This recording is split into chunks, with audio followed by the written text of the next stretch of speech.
Hey guys, this is a video which can be used to upgrade your Windows, generally from Windows 10 to latest upgrade Windows 11.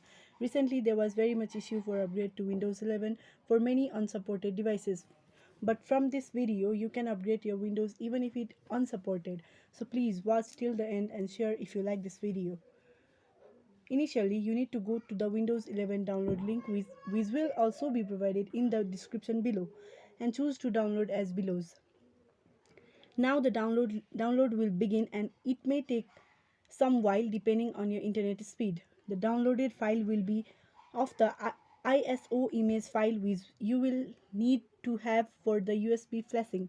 Secondly, go to the link below to download the latest version of the Rufus as the link provided below and run the file. Now insert the USB drive and remember to have minimum of 16 GB storage.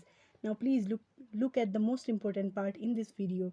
That is the selection of the image option. Please check this. Now click on start to make the USB bootable. Now it's ready and you can boot and install the newly upgraded Windows 11.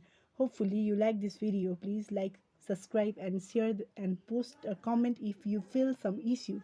Thank you.